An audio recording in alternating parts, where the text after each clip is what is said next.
Muy bien, ¿cómo están todos? Vamos, que somos los mismos que antes. Muy bien, ¿no? De que he ido a la audiencia, así que estamos muy contentos. Muchas gracias por seguir acompañándonos. Y dando continuidad a la unidad de alimentación y nutrición, tenemos un invitado muy especial. Él es Carlos Escamilla. Él es médico veterinario. Fue compañero mío en el máster en Ciencia y Bienestar de Animales de Laboratorio de la Universidad Autónoma de Barcelona.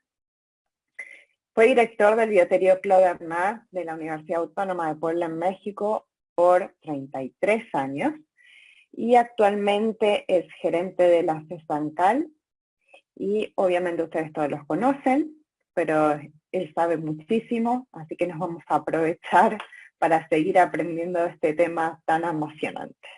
Así que sin más, adelante Carlos. Buenas tardes a todos, un gusto estar aquí. Gracias a la doctora Doris y a Micaela por la invitación. Es para mí un honor estar aquí en este foro. Bueno, pues sin más vamos a iniciar.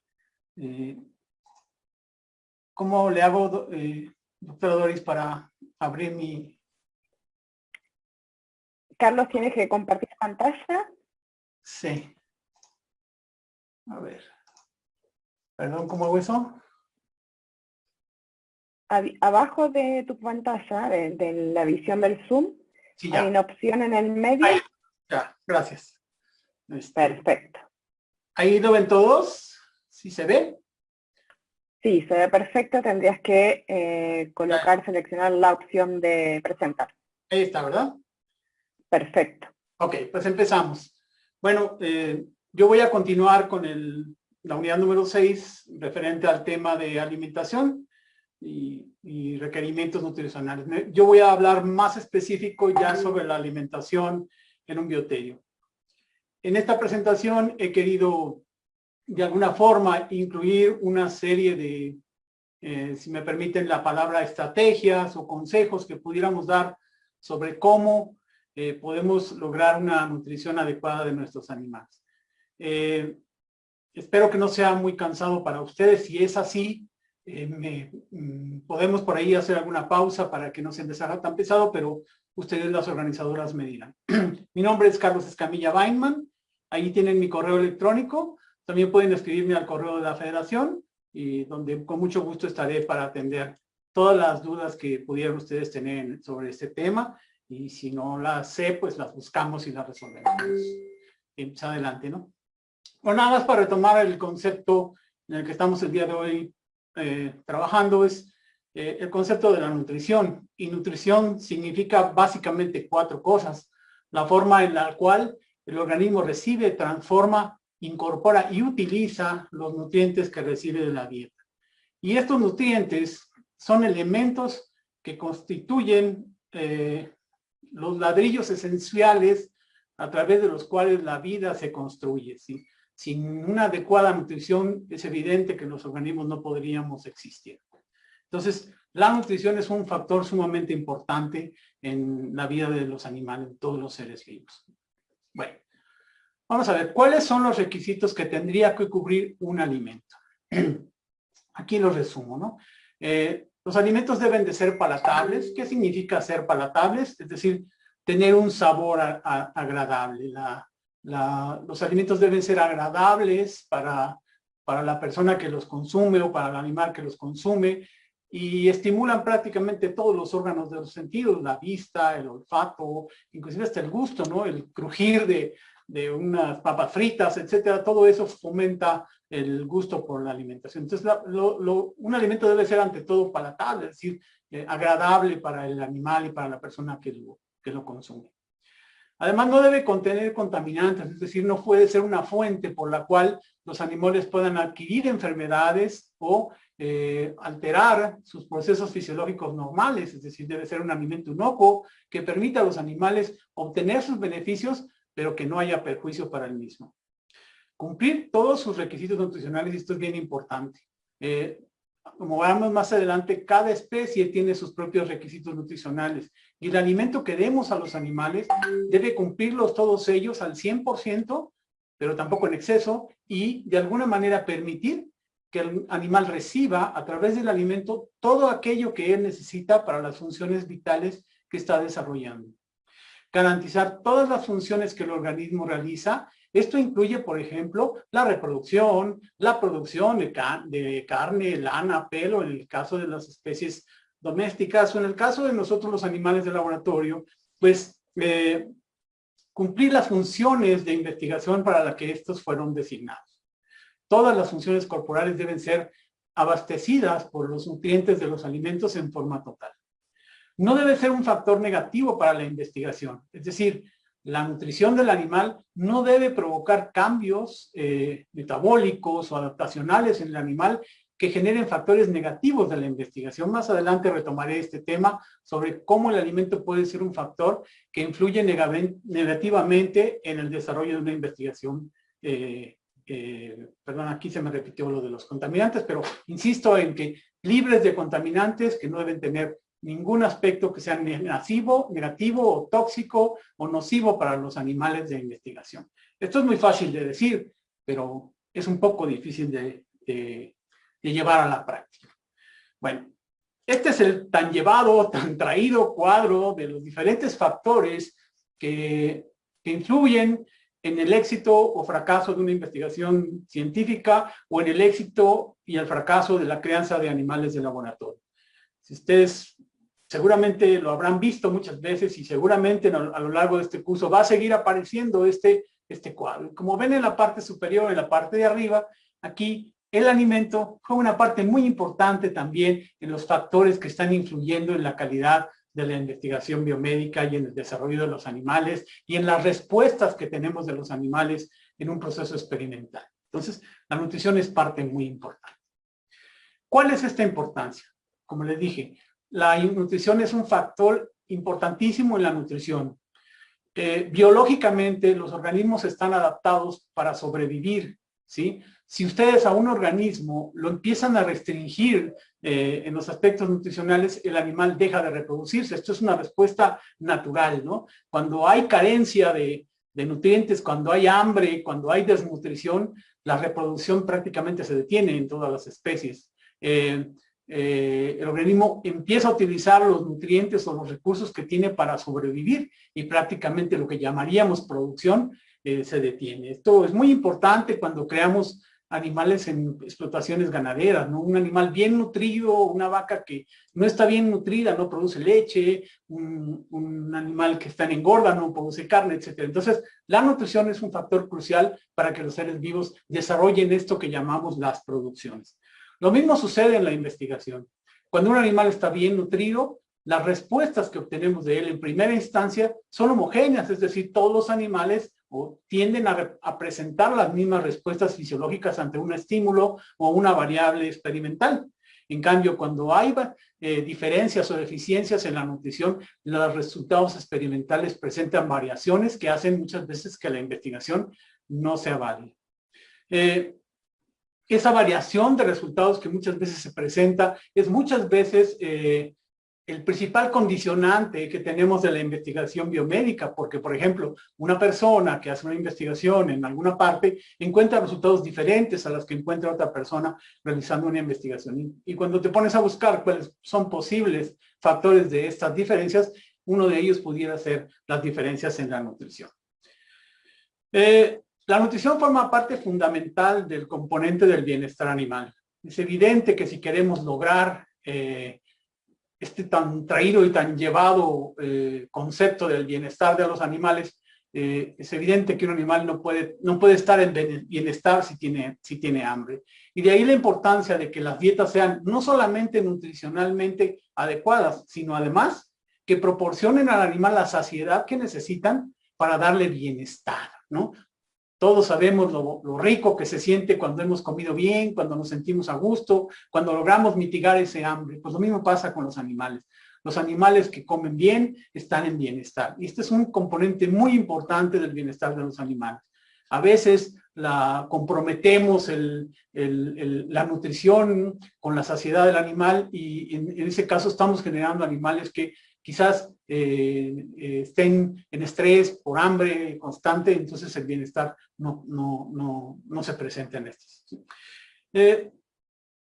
desgraciadamente a veces a la nutrición no se le da la importancia que debería. Es decir, bueno, pues darles de comer, ¿no? Y que estén llenos de comida, ¿no? Y parecía un poco como lo que sucede con los niños, ¿no? O con las personas que son obesas. O sea, simplemente comen y no se les da importancia al aspecto de qué se está comiendo o cuál es la calidad de lo que se está consumiendo y si realmente esto está llenando las necesidades nutricionales. Y esto, desgraciadamente, sí ocurre en el ámbito de los bioterios, porque muchas veces no nos ponemos a vigilar cuál es la calidad de la dieta que estamos dando a los animales de laboratorio. Y entonces generamos problemas insisto, de resultados experimentales con variaciones importantes, precisamente por no cuidar estos importantes aspectos. Entonces, creo que salta a la vista la importancia que la nutrición tiene en la investigación biomédica, en la crianza y cuidado de los animales de laboratorio para todos nosotros. Bueno, la primera pregunta que sale a la vista, bueno, ¿quién determina cuáles son los requerimientos nutricionales? ¿Quién los define, no? Bueno, en este sentido les diría yo que hay mucha investigación a nivel mundial que se hace y se ha venido haciendo desde hace algún tiempo sobre cuáles las necesidades reales nutricionales de un animal de laboratorio.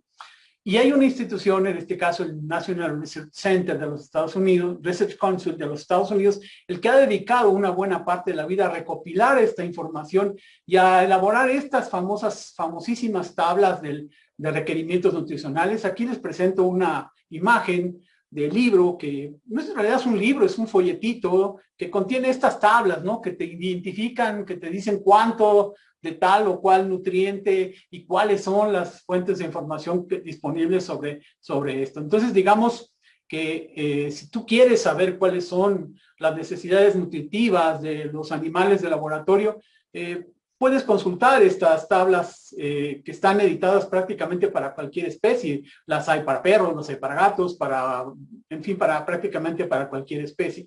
Son relativamente baratas y se venden, pero son muy baratas. Y aquí puedes consultar los datos fundamentales o más específicos, si quieres, inclusive, sobre cuáles serían los requerimientos nutricionales de los animales de laboratorio. Entonces, este libro está disponible en librerías o se puede inclusive comprar por internet para que aquellos que lo quieran lo puedan obtener. Entonces, ahí estaría la base fundamental de la nutrición de los animales, ¿no? Bien. La siguiente pregunta sería, bueno, ¿cuánto consume un animal de laboratorio, no? En este cuadro les presento más o menos lo que consumen de agua y de alimento los animales en general. Y bueno, aquí podemos ver que en realidad son diferencias. Si podríamos hablar de un estandarizado de cuánto consume un animal, diríamos que la regla es que entre un 10 y un 20%, hablando sobre un 15% sobre el peso vivo del animal, lo que estaría requiriendo en alimento consumible por día, ¿no? Y más o menos una regla semejante aplicaría más o menos al consumo del agua. Sin embargo, obviamente ambos, tanto el consumo de agua como de alimento, variará de acuerdo a las condiciones, a un gran número de condiciones, como puede ser el clima, como puede ser las condiciones experimentales, el nivel de ejercicio, el de actividad que tengan los animales, etcétera. Pero en general, aceptamos 10 a 20% como un estándar, ubicándolo más o menos en un 15%. Una cosa que es importante que me gustaría decir aquí, y es relativamente precisamente a lo que sucede en la práctica con esto del consumo de los animales. En mi experiencia, por ejemplo, algunos investigadores desarrollan dietas y quieren probarlas en animales, entonces dicen, bueno, vamos a calcular la cantidad de alimento que vamos a necesitar para un determinado estudio y me preguntan a mí, oye, ¿cuánto vamos a ocupar? Y yo les diré, bueno, entre 10 y 20%. Sin embargo, después llegan a reclamarme porque me dicen, oye, ya se acabó el alimento y no es así.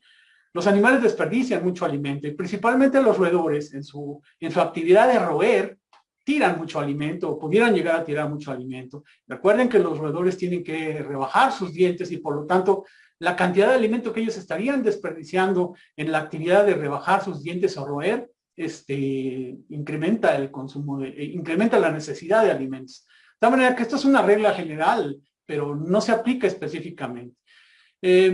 También hay algunos datos que indican que cuando los animales tienen deficiencias nutricionales, o por ejemplo que en un pellet ellos no lo sienten adecuadamente palatable o no lo sienten, se sienten con necesidad de los animales, se empiezan a roer el alimento para tratar de buscar en la parte central del pellet los nutrientes que les están haciendo falta o el distinto sabor que les está haciendo falta. Entonces ellos desperdician una cantidad de alimento. Entonces, a pesar de que esto es una regla de más o menos cuánto consume un animal, no la acepten como tal, sino que adapten las necesidades o estos valores a lo que ustedes están viviendo en cada una de sus instalaciones o sus bioterios. Bueno, ahora vamos a empezar un poco a hablar sobre las diferentes clasificaciones que hay para los animales para los alimentos para los animales de laboratorio. Entonces, bueno, la primera clasificación vamos a ver en relación a cómo se elaboran o cómo se presentan estos alimentos. Y aquí pueden ver las diferentes clasificaciones. En realidad, si ustedes ven, esta clasificación es de acuerdo al tamaño y la forma de presentar el alimento a los animales. En el caso de las dietas molidas, o también se conocen como mortuladas, son dietas que se utilizan principalmente en animales pequeños, como aves, o animales muy pequeños que son en polvo prácticamente, o en pellets muy pequeños, que son fáciles de digerir para los animales. Después vendrían las dietas granuladas, que también se utilizan, por ejemplo, en aves, en animales más grandes, pero que requieren un tamaño más pequeño. Después vendrían las dietas pelletizadas, que en este caso son las que usamos en animales de laboratorio, en la mayoría de los roedores de laboratorio, que son pellets duros. De hecho, hay una consistencia mínima que tienen que tener los pellets para que no se deshagan y para que favorezcan esta actividad que les comento de roer por parte de los animales. Las dietas expandidas, que son como palomitas, por así decirlo, hacer el alimento como palomitas de maíz, donde el alimento es expandido a través de la aplicación de vapor y calor, que es generalmente las dietas que se utilizan en perros y gatos. Estas bolitas que ven ustedes a su izquierda son dietas expandidas. Después estarían las dietas semihúmedas, que también se utilizan mucho en perros y gatos, que son las latas que compramos o estas bolsas de alimento que compramos en el súper, que son dietas húmedas que les gustan mucho a los animales.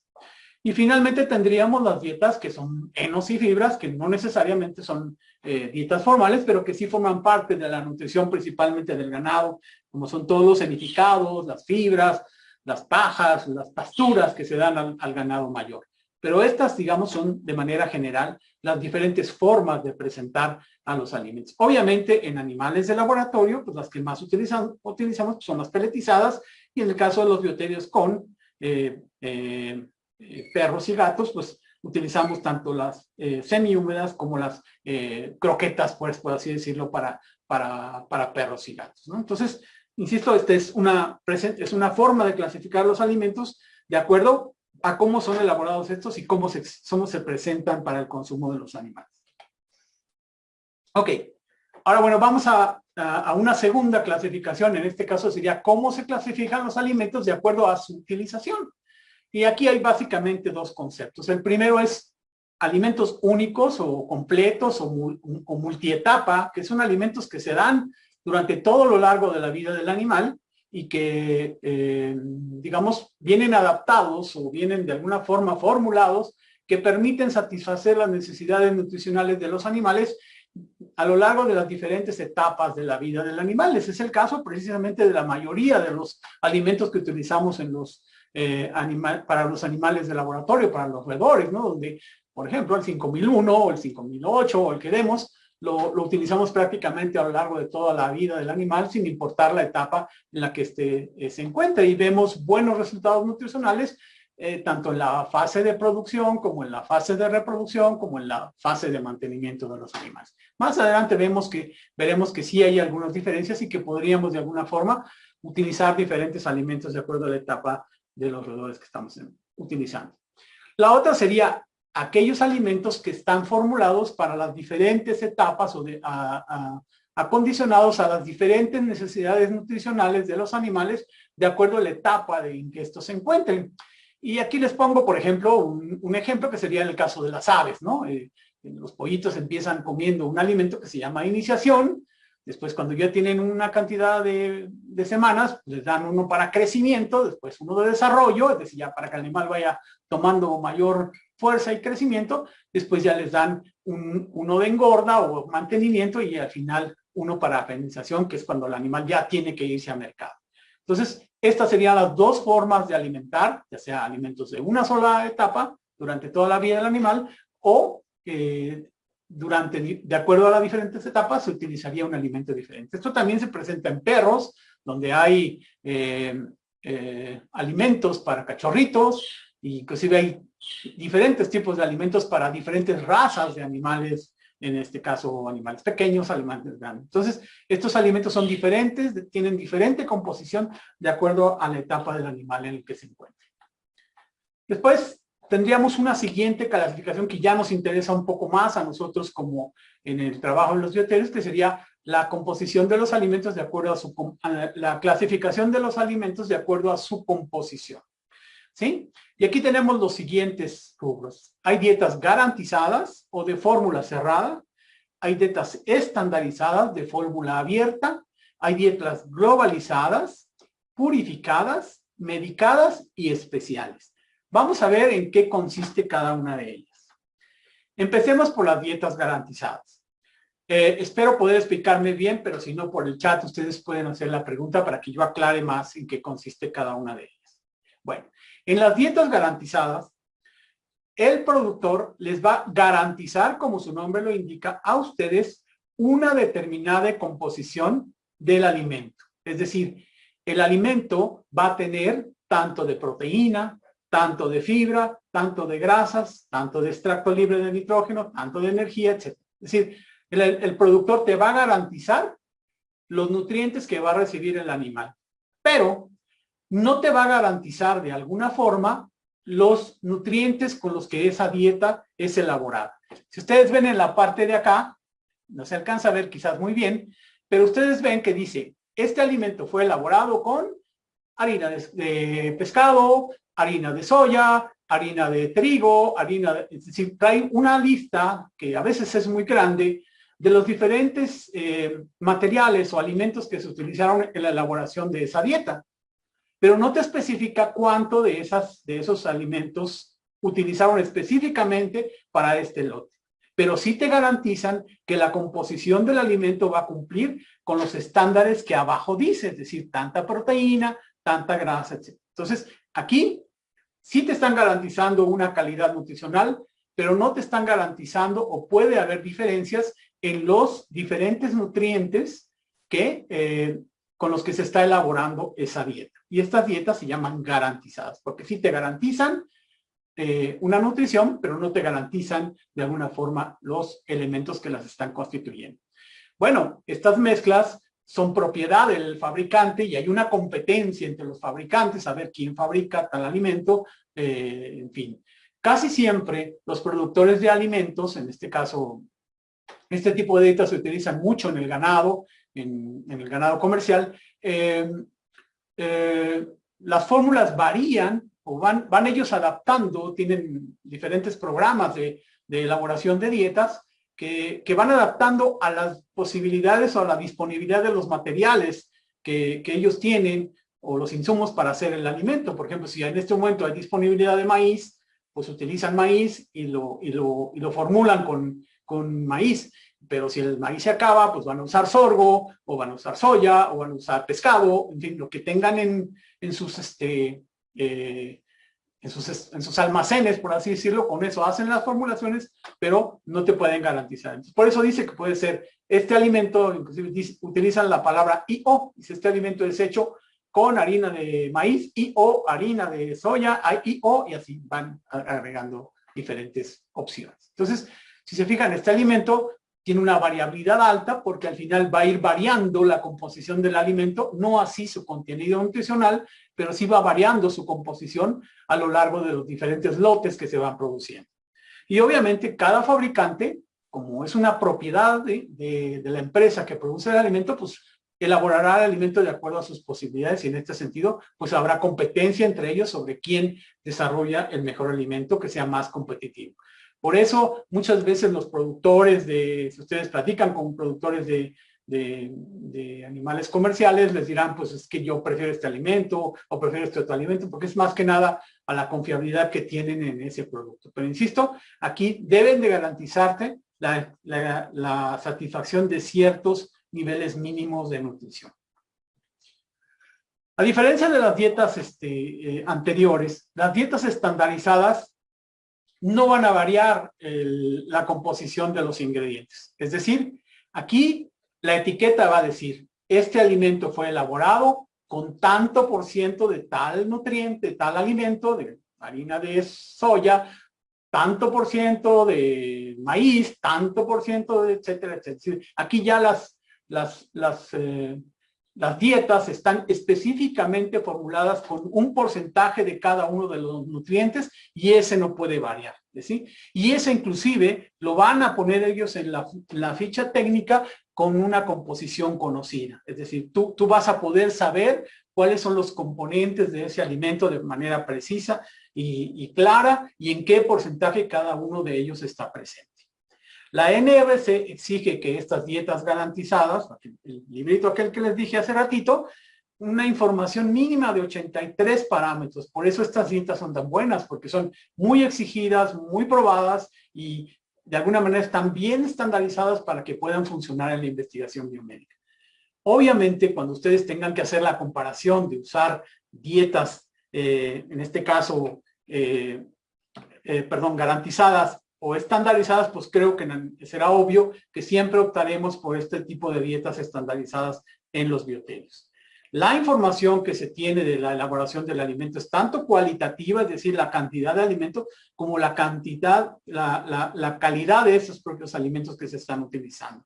De tal manera que la información es muchísimo más confiable y podemos tener la certeza de que hay una mayor control de esta variable nutricional en los experimentos que se hagan. Les pongo el ejemplo de esta dieta, la NTP 2000, que es una dieta que los Institutos Nacionales de Salud de los Estados Unidos han adoptado como la dieta ideal que se utiliza en los estudios oncológicos. Entonces ahora, por ejemplo, es tan estandarizada esta dieta que los estudios oncológicos que se realizan sugieren o solicitan que los animales sean alimentados con esta dieta que reduce, por ejemplo, o de alguna manera estandariza la producción de tumores, o de alguna manera han demostrado que es más adecuada para este tipo de estudios. Y así, para cada uno de los diferentes ramos, hoy en día se trabaja en dietas especiales que funcionan mucho mejor. Bien. Aquí les voy a presentar algunos ejemplos. Esto es de la marca Lab Diet, que me hicieron el favor de darme este par de diapositivas, donde ustedes ven, por ejemplo, aquí que la 5001, una cosa muy importante que les voy a decir antes de continuar es, cada una de las dietas tiene un número de registro, que es una propiedad, por así decirlo, registrada ante los derechos de propiedad industrial, y a cada una de las dietas se le asigna un número. Ustedes verán que muchas de las dietas de animales tienen números de 5000 o etcétera, altos, que son las dietas que se han ido registrando más. Entonces, por ejemplo, ustedes verán 5001, 5008, 5012, como es el caso de estas dietas para animales de laboratorio. Entonces, para obtener ese número, esa cifra o ese registro ante una autoridad correspondiente, que en cada país es diferente, ustedes quedará registrada con un número específico.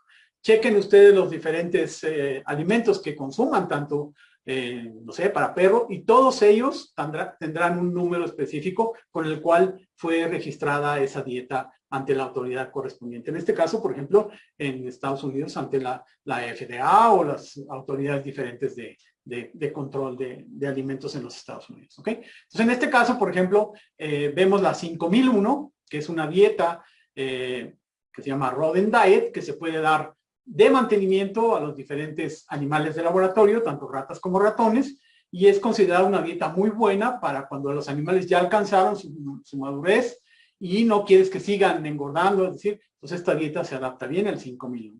Mientras que el 5008, que es una dieta con un aporte adicional de nutrientes, te permite de alguna forma usarla en animales en reproducción. Más adelante veremos que otros animales también requieren de esta dieta.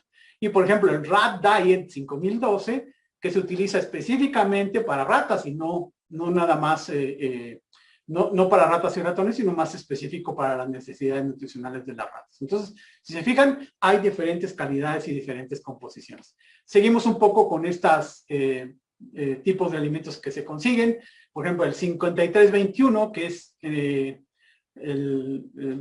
Lab Drive Diet, que tiene la gran ventaja de que no es tan fácil que los animales engorden. El conejo mayor, el conejo adulto, tiende a engordar, tiende a acumular mucha grasa cuando ya terminó su crecimiento, y entonces utilizar este tipo de alimento en conejos de laboratorio nos permite que no engorden tanto, que no acumulen tanta grasa y se mantengan en un peso estable durante todo el proceso de investigación. Lo mismo pasa con el 50-25, que es el guinea pig, que viene adicionado con los nutrientes que requiere el cobayo, que veremos más adelante, que son especiales para este animal. Y obviamente otras dietas más especiales como el 50-38, que se utiliza en la alimentación de primates no humanos. Entonces ustedes pueden buscar en el mercado los diferentes tipos de alimentos, descargar las composiciones de los mismos y asegurarse de que cada uno de ellos cumpla con las necesidades nutricionales de los animales en sus bioterios de manera específica. Bien, vamos a ver ahora lo que consiste en las dietas globalizadas. Este es un concepto nuevo, el de llamado dietas globalizadas. De hecho, pocos libros lo contemplan. Esencialmente, las dietas globalizadas son exactamente iguales a las dietas estandarizadas. La diferencia es que las fabrica un solo fabricante, ¿sí? Por ejemplo, en este caso, la S2018, que les pongo a la derecha, que produce la marca Teclan, ¿sí? Y que es elaborada por los mismos ingredientes. De hecho, es en la misma fábrica o en la misma instalación donde se produce todo un lote de alimentos que luego se distribuye a lo largo de los diferentes centros de investigación, y que se utiliza mucho cuando se trata de colaboraciones científicas. Ustedes saben que hoy en día la investigación biomédica está muy diversificada. Entonces, alguien en alguna parte del mundo va a hacer una parte de la investigación y alguien en otra parte del mundo va a hacer otra parte de la investigación. Entonces, en este caso, lo que se utiliza es, bueno, vamos a utilizar todos el mismo alimento para que, en este caso, no haya diferencias entre los resultados experimentales entre unos y otros, y que esa variable esté perfectamente controlada. Entonces, en este caso se habla de esas dietas. Todos van a recibir o utilizar el mismo tipo de alimento, y estas son las llamadas dietas globalizadas. Estas vienen creciendo a nivel mundial y cada día se van utilizando con mayor frecuencia, precisamente porque cada vez hay más grupos de investigación que trabajan una sola línea de investigación y requieren que se mantengan las constantes de cada uno de los experimentos en cada uno de los bioterios. Les aclaro que esta nueva filosofía de la investigación global abarca no solamente a los alimentos, sino abarca prácticamente todo. Es decir, qué equipos vamos a usar, es investigación globalizada. Entonces, en este caso, las dietas también se considerarían como parte de ese proyecto. Ahora pasemos a las dietas purificadas, ¿sí? Como su nombre lo indica, las dietas purificadas es una combinación, son alimentos producidos a partir de químicos puros y refinados. En algunas ocasiones pueden llegar a tener algunos productos naturales, pero es muy difícil. Prácticamente aquí lo que vamos a buscar es darle a los animales los nutrientes purificados. Como ya vimos en la práctica anterior de la doctora Doris, las proteínas, por ejemplo, se descomponen en el intestino delgado o en el tracto digestivo a aminoácidos. Bueno, pues entonces vamos a elaborar una dieta en donde ya vayan los aminoácidos. Es decir, que el organismo no tenga que hacer absolutamente nada. Ya van a ir los aminoácidos, tanto los esenciales como los no esenciales que van en la dieta, y de alguna manera le vamos a dar los nutrientes puros. El azúcar, en lugar de azúcar, les vamos a dar glucosa directamente, que es como se absorbe en el organismo. Los ácidos grasos en lugar de grasas, las vitaminas en forma purificada, los minerales en forma pura, para que sean absorbidos directamente por el organismo. Entonces, estas dietas purificadas son sumamente específicas para cada especie, para proyectos muy específicos, de acuerdo a la calidad. Y son, digamos, que el non plus ultra de los alimentos de mayor calidad que se puede dar a los animales. Estos alimentos tienen la gran ventaja de que, como cada animal va a recibir una cantidad específica de nutrientes en cada pellet que va a comer, pues entonces minimizan mucho la variabilidad en el peso de los animales, tienden a estandarizar mucho las colonias de animales y por lo tanto los resultados experimentales. A estas dietas purificadas generalmente se les adicionan colores, es decir, para identificarlas de las dietas normales, entonces una dieta purificada azul, verde, amarillo, pero en realidad solo son colorantes naturales que les agregan para su mayor identificación. Obviamente, como ustedes pueden imaginar, estas dietas son carísimas, son difíciles de adquirir. De hecho, te venden porciones pequeñas o pultitos muy pequeños, inclusive latas o bolsitas muy pequeñas que pues son, imagínense, cada nutriente es purificado y por lo tanto pues es un proceso caro. Entonces, son muy caras en precio. Y aquí, por ejemplo, les presento la AIN 76A que produce un laboratorio y es una de las dietas purificadas que más se usan en animales de laboratorio. Entonces, estas dietas purificadas son como la última tecnología, por así decirlo, en nutrición animal, donde vamos a dar al animal los nutrientes más purificados para que éste nada más los tome y los aproveche. Bueno, después tenemos las dietas medicadas, en donde al alimento normal, al alimento que estamos produciendo o el que estamos consumiendo, le adicionamos algunos componentes, como pueden ser fármacos o otros aditivos o medicamentos que queremos dar a los animales, pero que ya vienen de alguna forma incorporados en la dieta y que de alguna manera son necesarios y que ya tenemos estandarizados, que queremos que queden incorporados en esta dieta, y estas serían las dietas medicadas, ¿no? También generalmente se utilizan dietas purificadas para hacer las dietas medicadas, porque a partir de esos nutrientes adicionamos los componentes que nosotros queramos a estas dietas para hacer alguna función específica que nosotros queramos. Por ejemplo, dietas para posoperatorios o etcétera. Entonces, son dietas que contienen algún medicamento o a una sustancia experimental que nosotros queremos probar.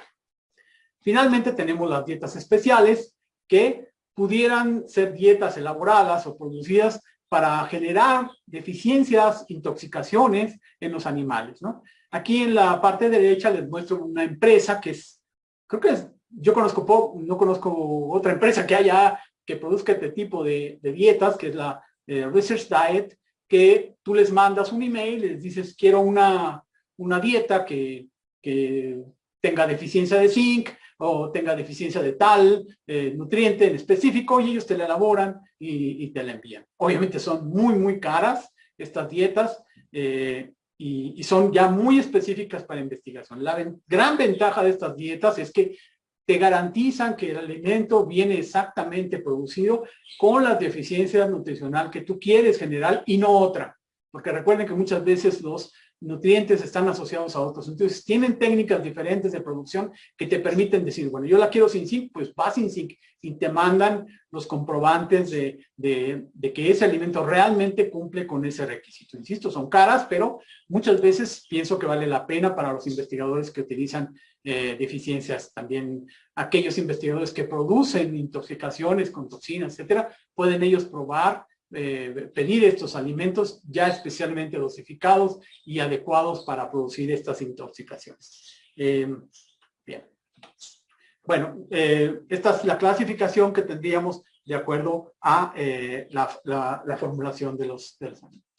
Ahora, una clasificación más de los alimentos sería de acuerdo a su estatus microbiológico, es decir, a la cantidad de contaminantes, si me permiten la palabra, o de biomasa que pudiera tener un alimento. Y estos se clasifican en tres, que son las dietas estándar, es decir, son dietas que no quiere decir que vengan contaminadas, porque obviamente no podríamos darle a un animal un alimento contaminado, es decir, son dietas que no reciben ningún tratamiento adicional, que no sean los tratamientos normales de producción. Por ejemplo, les diría que en los procesos de control de los alimentos prácticamente de todas las empresas, fabricantes de alimentos, hay controles de calidad y hay procesos de disminución de la carga microbiana. Simplemente a los pellets de los animales les inyectan vapor muy caliente, los pasteurizan, etcétera, para garantizar que tengan una calidad microbiológica mínima.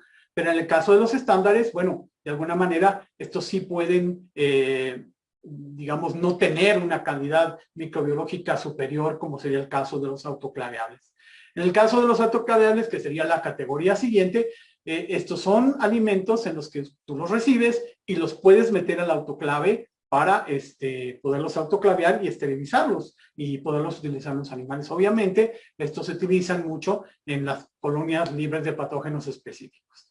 ¿En qué consisten esencialmente estas dietas autoclaveables? Bueno, que el fabricante hace dos acciones principales. La primera es que eleva el contenido nutricional. Ellos ya tienen bien medido cuántos nutrientes se pierden en el proceso de autoclaveado, entonces los agregan como elementos adicionales a la dieta, de tal manera que cuando es el proceso de autoclaveado, el alimento ya queda con una conformación nutricional adecuada. Lo segundo que hacen es que de alguna forma tienen tecnologías para como encapsular los nutrientes, principalmente aquellos que se degradan fácilmente con el calor, para protegerlos y de alguna manera facilitar los procesos de esterilización. Obviamente estos alimentos son relativamente un poco más caros que los estándar, pero que tienen la posibilidad de que nos den un alimento muchísimo más seguro.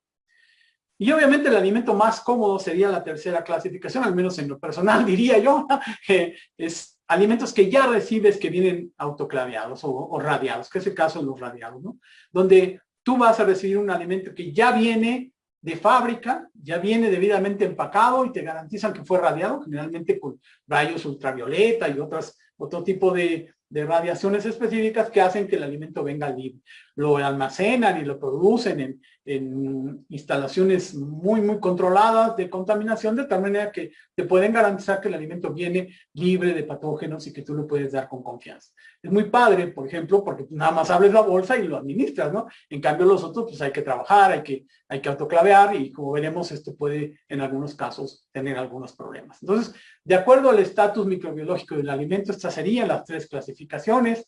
No sé, en el caso de ustedes, cuáles son las que más utilicen. Suponemos que el estándar es el más utilizado y el autoclaveable en aquellos bioterios que contienen ya algún control microbiológico, como sería la existencia de racks ventilados o este tipo de animales ya manejados como libres de patógenos específicos.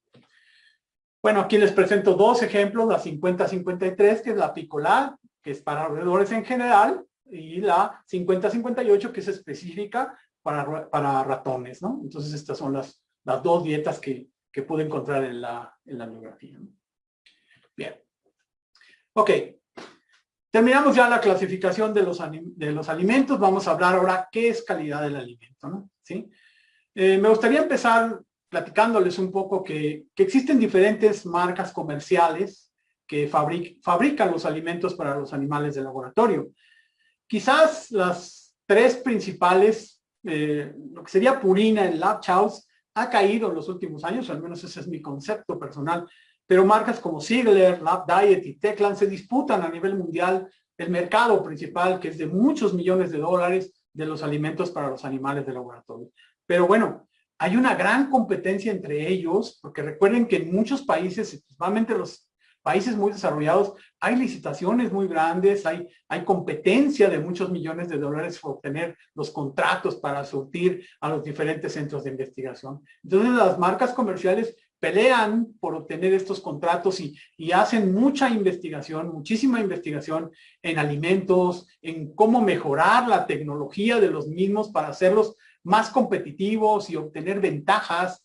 Se hace mucha investigación en muchos laboratorios del mundo, tanto a nivel de laboratorio físicamente como pruebas con animales, de tal manera de obtener mejores alimentos cada día. Y esta tecnología de la producción de alimentos en constante competencia ha traído el beneficio de obtener cada día mejores dietas, ¿sí? Más tecnología, mayor exigencia de parte de los investigadores en aspectos como los microelementos, cómo se absorbería mejor los nutrientes por parte de este alimento, cómo se haría que estuviera más disponible y cómo es resistente a las inclemencias del tiempo, al autoclaveado, al paso del tiempo, etc. De tal manera que, insisto, la calidad del alimento hoy por hoy cada día es mejor y cada día hay mayor competencia por parte de los productores por obtener mejores y mejores alimentos. Estoy seguro que en el futuro vendrán mejores cosas para nosotros, en el sentido de que podamos lograr alimentos que duren más tiempo y no los tradicionales 3 a 6 meses, etcétera. Entonces, creo que en este sentido el investigador o el usuario o el bioterio se está viendo beneficiado de esta competencia que hay a nivel mundial en la producción de cada día mejores alimentos para animales de laboratorio.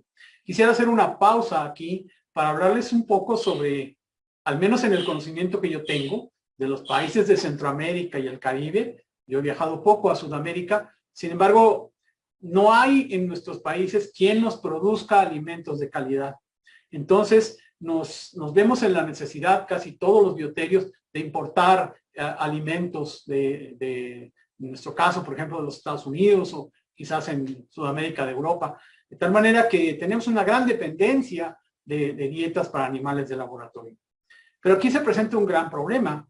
Aún aceptando que no haya productores o no haya capacidad de producción de alimentos para animales de laboratorio en los países de América Latina, el problema es que nos enfrentamos con la gran cantidad de obstáculos que existen para la importación o para traer hacia nuestros bioterios los alimentos que necesitamos.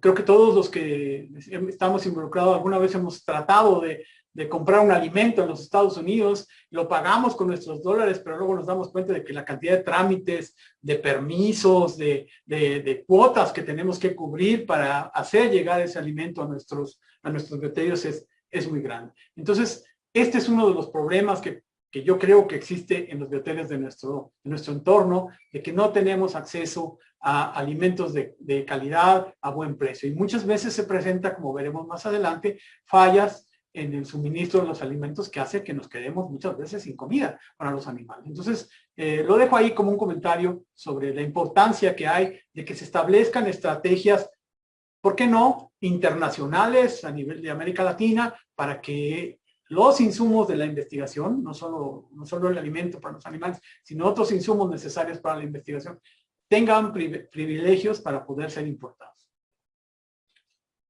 Bueno, ahora veremos cuáles serían los regímenes alimenticios. Este también es un tema un poquito difícil de entender, pero trataría yo de explicarlo de la mejor manera posible. Existen básicamente dos formas de administrar el alimento a los animales. La primera es ad libitum, todos la conocemos, ¿no? Casi todos la usamos en los bioterios, que es el libre acceso, es decir, proporcionar a los animales una cantidad de alimento suficiente.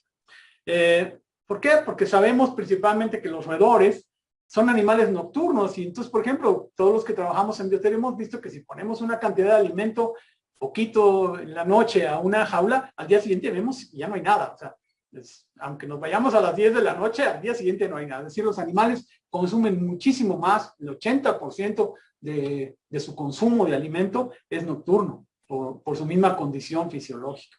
Entonces, el régimen ad libitum, es decir, a libre acceso, digamos que es el más utilizado por parte de los investigadores. Sin embargo, no es el único, como veremos ahora. ¿Cuáles son las ventajas del ad libitum? Insisto, primero que te permite tener una reserva de alimento en los comederos, ¿no? Que te permite soportar, ¿no?, varios días, ¿no? Pero tiene también algunas desventajas, ¿no? Como serían, por ejemplo, imagínense que ustedes tienen una jaula con alimento, ¿no? Con pocos animales y que están proporcionando un alimento que está con una fecha de caducidad pronta, es decir, unos 15 o 20 días. Esos animales no se van a acabar ese alimento en ese tiempo y de alguna manera van a empezar a comer en algún momento alimento caducado. Entonces, tenemos que revisar bien ese tipo de aspectos, porque a veces el ad libitum es muy cómodo, pero también tiene sus deficiencias.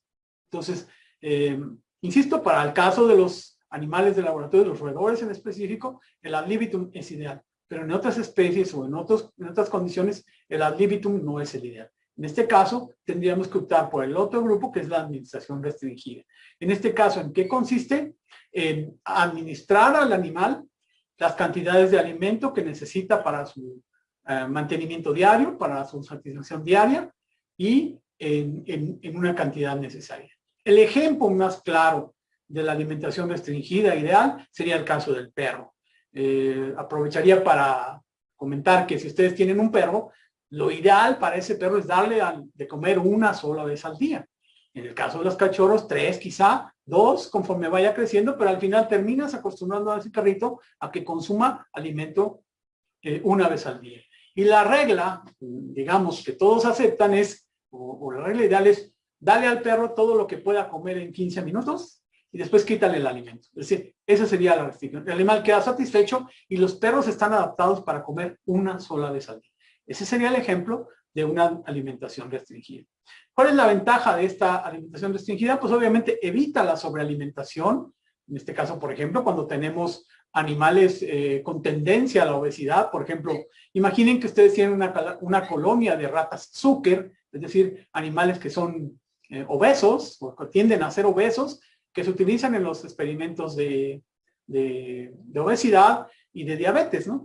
Porque desarrollan casi todos la diabetes. Entonces, imagínense lo difícil que es reproducir a hembras obesas, ¿no? Entonces, en este caso, a pesar de que tienen los genes de obesidad, tú tienes que mantener a esas hembras relativamente con bajo peso, y eso lo tendrías que hacer a través de una alimentación restringida o una alimentación más cuidada en este sentido. Entonces, también en roedores es recomendable en ocasiones la alimentación restringida. Bueno, vamos a ver en este caso cuáles serían los tipos de alimentaciones restringidas que en un momento dado pueden estar disponibles. Este tipo de alimentación restringida se utiliza más ya en proyectos de investigación en desarrollo. El primero es en el consumo basado en la medida del crecimiento. ¿En qué consiste? Es muy sencillo, ¿sí? Es ir incrementando la cantidad de alimento que le vamos dando a los animales conforme estos vayan creciendo. De tal manera que cuando están pequeños necesitan una cantidad que nosotros previamente hemos determinado y posteriormente, conforme el animal vaya tomando más peso, le vamos a ir administrando cada vez más alimentos para satisfacer sus necesidades nutricionales. Después tendríamos el consumo basado en un grupo control, que no es otra cosa más que tener un grupo de animales, control, a los que les vamos a dar una cantidad de alimento y se las vamos a medir. Y esa cantidad de alimentos se las vamos a dar a los grupos experimentales. Por decir algo, si este grupo control está consumiendo 30 gramos por día, pues esa es la cantidad que le vamos a estar dando a los animales en investigación. Y eso estableceríamos esa cantidad como la cantidad base que el animal requiere para poderse mantener en condiciones adecuadas. Después estaría el consumo basado en el control del trabajo diario. Es decir, yo ya tengo una dieta base, pero además voy a someter a los animales a una, no sé si lo conozcan el término, una rueda de la fortuna o una rueda de ejercicio, de tal manera que el animal requeriría un suplemento adicional de alimento para cumplir esas necesidades adicionales de nutrientes que requiere. Entonces, en este caso, dependiendo del trabajo que yo dé al animal, serían los suplementos adicionales de alimento que daría para cumplir con ese trabajo diario. Luego, el siguiente es también muy sencillo, está basado en el conocimiento que tengamos del consumo de alimento por un periodo. Entonces ya sabemos que si esta jaula se vacía o el consumo diario es de 30 gramos, pues diariamente vamos a programar darle esta cantidad en un periodo de tiempo conocido. Esa sería la alimentación basada en un consumo por un periodo de tiempo. La otra que también se utiliza mucho en investigación es basada en horarios específicos, es decir, le voy a dar una cantidad de alimento específica al animal en horarios específicos para garantizar su nutrición adecuada a lo largo del día, que sería un poco el caso del perro que les estoy platicando. Pero en este caso, por ejemplo, se utiliza mucho cuando nosotros queremos dar premios a los animales, ¿no? Entonces, para que un animal acepte un premio, pues tiene que tener hambrita, ¿no? Entonces, vamos a restringir la comida y se la vamos a ir dando a manera de que el animal satisfaga sus necesidades en horarios específicos.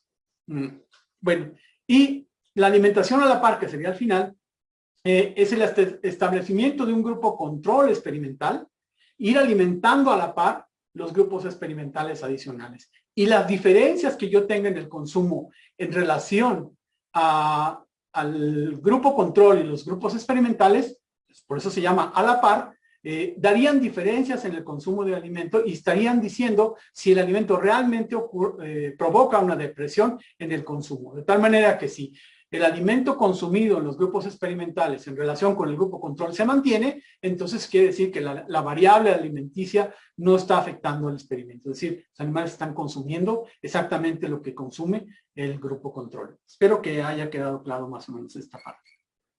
Bien. Vamos a cambiar un poco de tema y vamos a hablar un poco sobre cómo vamos a evaluar la calidad de los alimentos. Básicamente existen 3 pruebas, existen muchas pruebas, pero yo aquí para efectos de simplicidad me voy a basar en las 3 principales. La primera es el análisis proximal, que es el análisis que se hace en las bolsas que nosotros recibimos de alimento, traen el análisis proximal o bromatológico del alimento.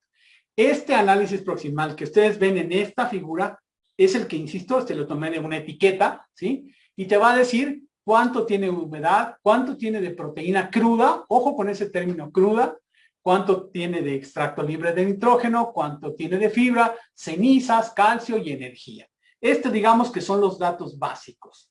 Fíjense cómo el término proteína cruda, esto es bien importante que ustedes lo tengan bien claro. Proteína cruda es un estudio que se hace para determinar la cantidad de nitrógeno que hay en un alimento. Como ya nos dijo la doctora Doris, las proteínas requieren nitrógeno, bueno, están constituidas por nitrógeno.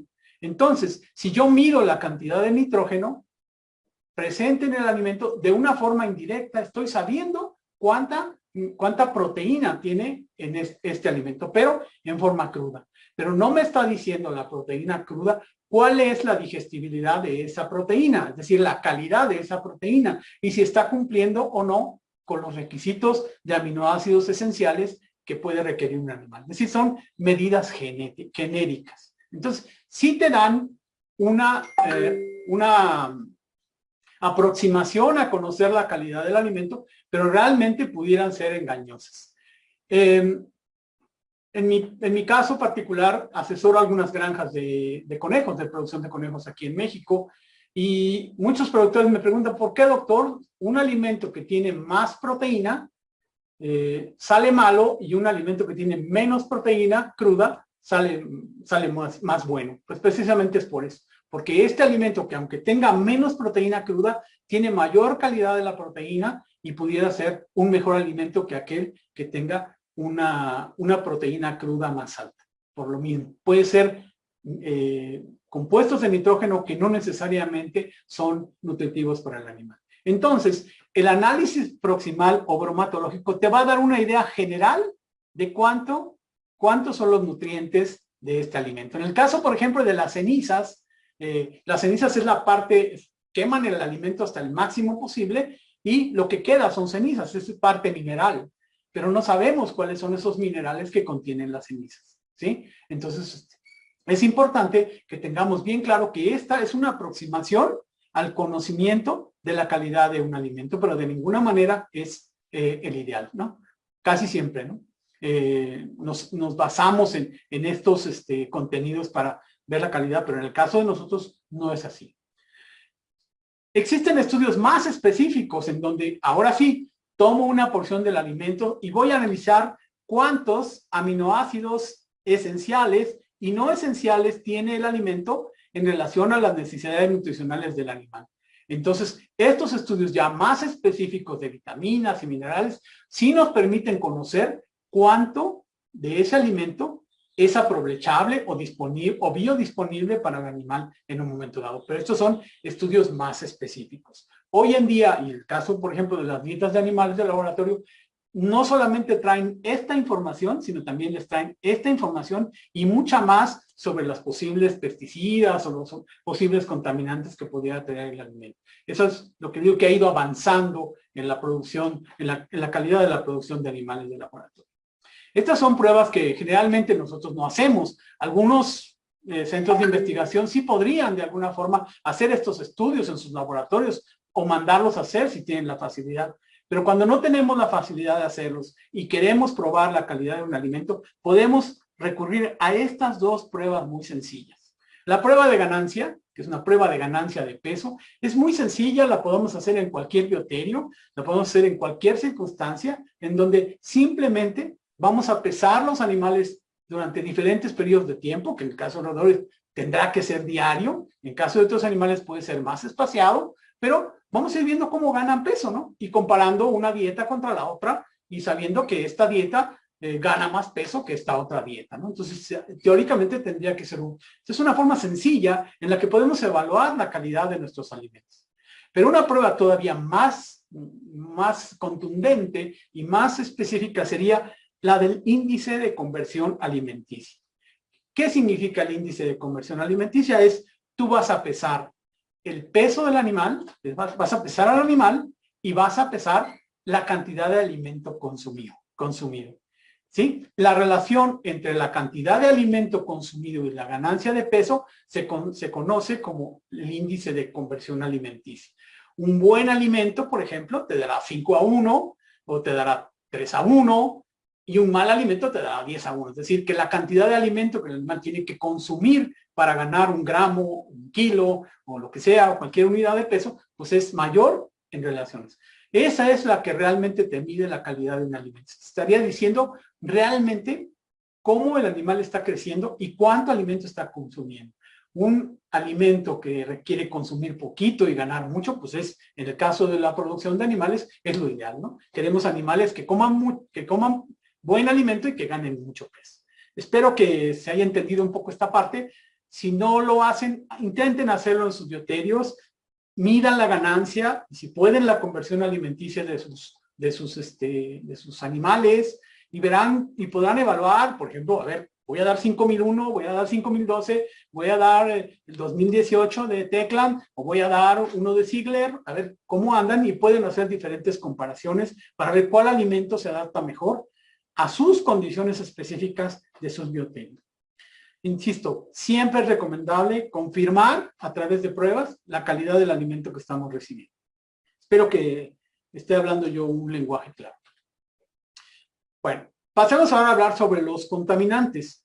Bueno, existen, no voy a entrar mucho en este tema, es muy complejo, muy difícil, pero básicamente los contaminantes que pueden existir en los alimentos son estos.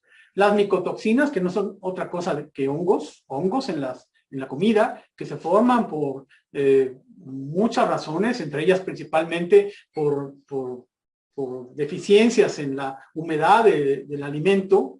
Obviamente la presencia de microorganismos que pueden o no pueden ser patógenos en el alimento, de entrada no deberían de serlo, pero microorganismos, alimento contaminado con E. coli, con ese tipo de bacterias que provocan enfermedades a los animales. Las nitrosamidas, que son sustancias que al reaccionar con los fluidos del intestino provocan cáncer a los animales, y hay que tener mucho control de estos compuestos, ¿no? Obviamente los pesticidas como el DDT, que hoy en día es tan difícil de encontrar materias primas que estén libres de estos estudios. Por eso les digo que los elaboradores de alimentos tienen que ser muy selectivos de qué alimentos realmente reciben y cómo estos agricultores que producen los componentes de los alimentos realmente están asegurándose de que los alimentos no tengan acceso a estos pesticidas como el DDT. Obviamente los metales pesados, que como ustedes saben, apenas en fracciones en fracciones muy pequeñas, pueden provocar intoxicaciones en los animales. ¿Sí? Entonces los metales pesados como el mercurio, como el cromo, como el yodo, como tantos otros metales pesados que pudieran estar causando intoxicaciones a nuestros animales, muchas de ellas de carácter subclínico. Menciona también en la literatura las famosas saponinas. Las saponinas, quizás ustedes no lo sepan, pero son plantas que son jabón.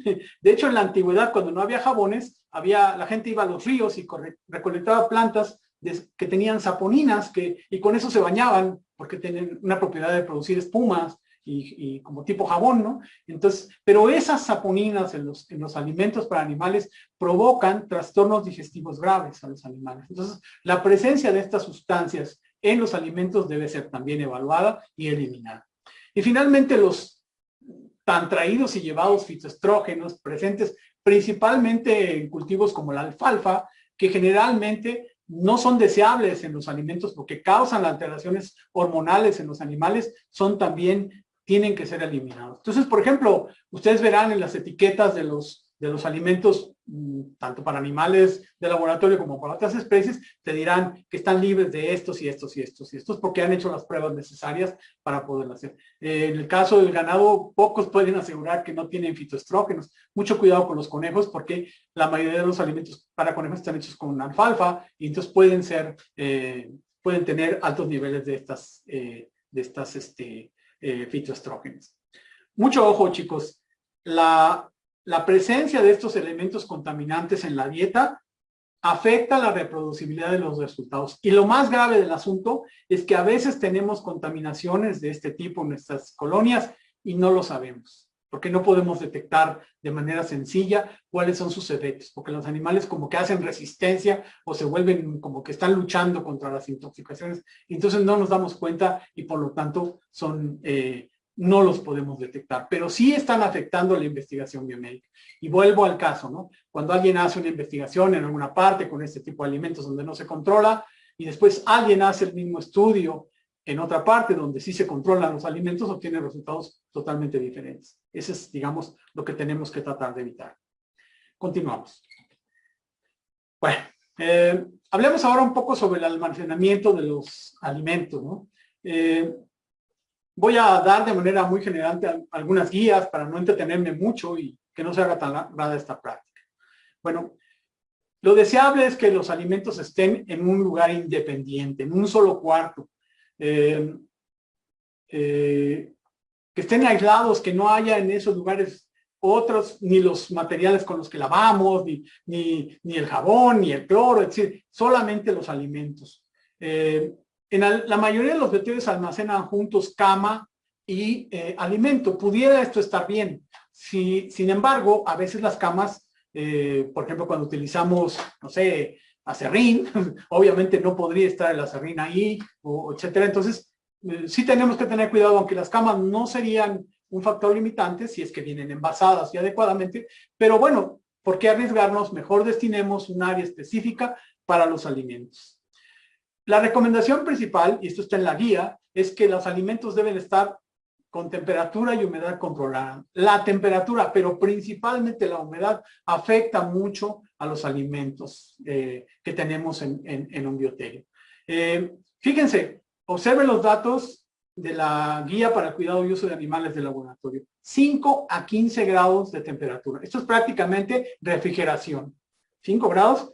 A eso se mantienen los refrescos o las cervezas en una tienda, ¿no? Y 40 a 50% de humedad muy, muy baja. Esto no es fácil de lograr en algunos bioterios, principalmente de países tropicales. Entonces, tenemos que tratar de implementar las medidas necesarias para lograrlo. Y, bien importante, es que así como registramos la temperatura en los cuartos de los animales, también registremos la temperatura y la humedad en los cuartos donde guardamos el alimento y la cama. Aquí les presento un ejemplo de estos pequeños dispositivos que son maravillosos y cuestan $10, que se pueden poner y que te permiten controlar la temperatura y la humedad máxima y mínima que se registran en una habitación. Estos se pueden instalar y llevar un control diario. Yo sugeriría que diario, o cuando menos cada tercer día, de cómo está subiendo o bajando o manteniéndose la temperatura. No es aventurado pensar en colocar un sistema de aire acondicionado en el cuarto también de los alimentos. Obviamente la ventilación es fundamental. Recuerdo un maestro de la universidad que nos decía que el alimento es algo vivo, que respira, es decir, que necesita aire para poder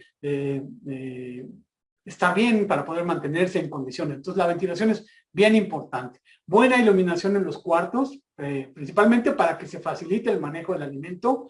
Encontré una referencia de que las luces ultravioletas en el cuarto de los alimentos no son muy recomendables porque pueden degradar las grasas o ciertos tipos de grasas. Yo no entiendo cómo, porque la bolsa es cerrada, pero bueno, lo recomendaron. ¿Sí? Tenemos que tener una buena logística del suministro de alimentos, ¿sí? Que tenemos para que no nos falten los alimentos. Insisto, esto es muy fácil de decir, pero difícil a veces de lograr en la práctica. Utilicen pallets. Mi recomendación es que sean pallets de plástico, como los que les muestro aquí. que se pueden lavar y desinfectar y que se pueden reutilizar y no los tradicionales de madera que pueden ser acarreadores de plagas como, no sé, chinches o recuerden que la madera puede ser hábitat para las chinches o los piojos, etcétera. Entonces, los palets de plástico tienen esa ventaja, ¿no? Si saben lo que es un palet, ¿verdad? Las plataformas, pues, no sé en sus países cómo le llaman, ¿no? Los alimentos deben estar separados de acuerdo a la fecha de caducidad y utilizar siempre primero los más viejitos, es decir, los alimentos nuevos que van llegando, no mezclarlos con los alimentos que ya tenemos. Es muy común que por comodidad la persona que descarga el alimento, que casi siempre es la empresa que nos lo vende, pone el alimento nuevo encima del viejo y pasan otros 15 días y trae un nuevo lote y no alcanzó a salir el alimento que está hasta abajo y pasa el tiempo y ese alimento se hace viejo. Entonces siempre tengamos separados los alimentos por fecha. Obviamente separados por tipo de alimento. Ya hemos visto que los componentes de un alimento para conejos son diferentes de los componentes de un alimento para roedores o inclusive los diferentes tipos de alimentos para roedores. No es raro que los técnicos se equivoquen y terminen dando un alimento a un animal por otro, ¿sí? Y obviamente, creo que esto es obvio, si un almacén se contamina con plagas, prácticamente hay que vaciarlo, limpiarlo de nuevo y empezar.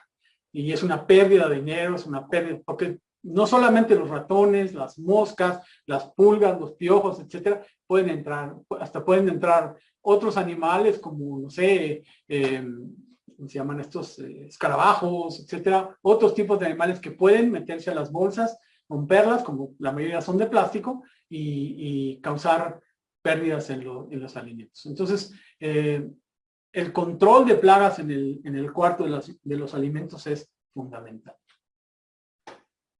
Voy a hablar un poco más sobre los suplementos, ¿no? ¿Qué son los suplementos? Bueno, son alimentos especiales, ojo, especiales, que se suministran a los animales y que tienen objetivos bien específicos que buscamos que se cumplan en la investigación.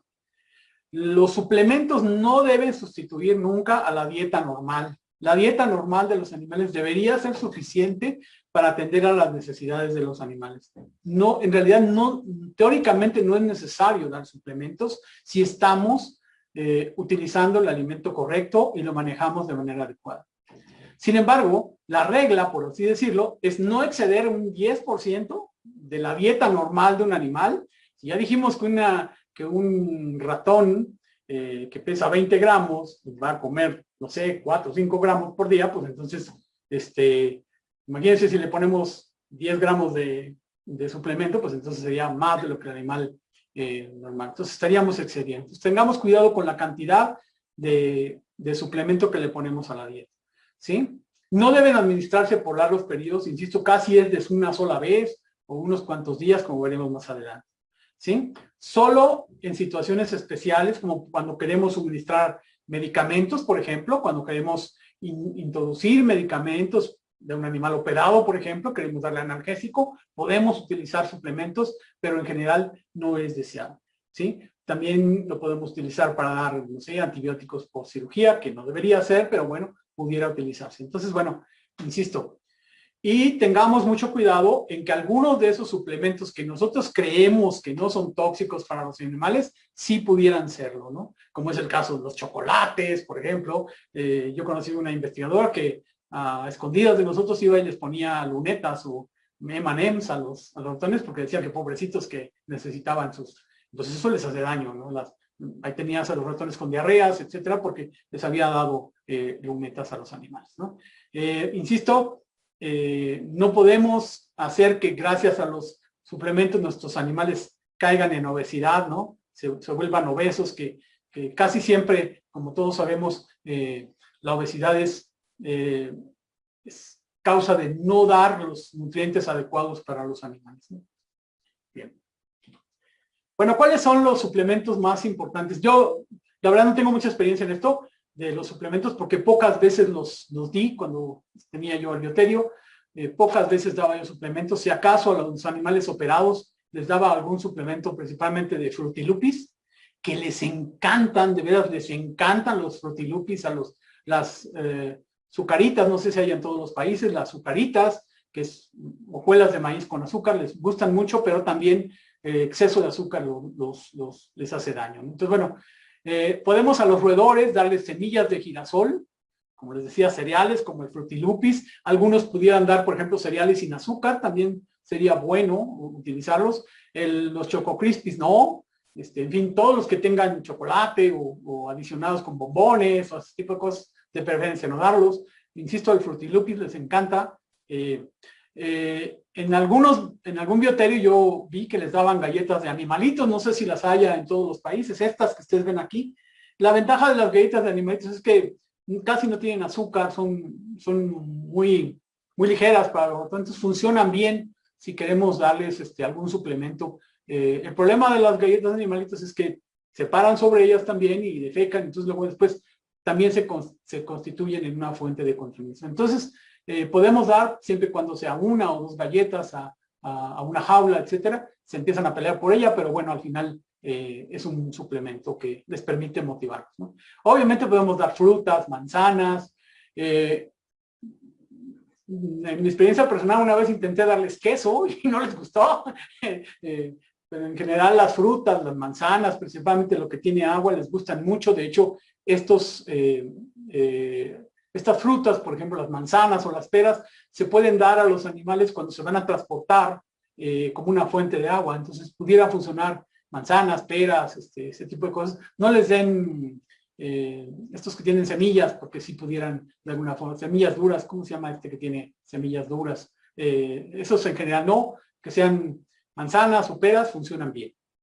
Bueno, en el caso de los perros y gatos, obviamente los premios, que son estos que venden comercialmente, que algunos hasta limpian los dientes y no sé qué, estos premios funcionan bien porque aquí pones la pastilla, el desparasitante o el medicamento que vayas a aplicar y el perro se lo come de una sola mordida, ¿no? Funcionan muy bien. También funcionan el jamón, las salchichas, pero insisto, siempre con moderación, de preferencia de pavo o de pollo, es decir, cosas sanas que no los engorden demasiado.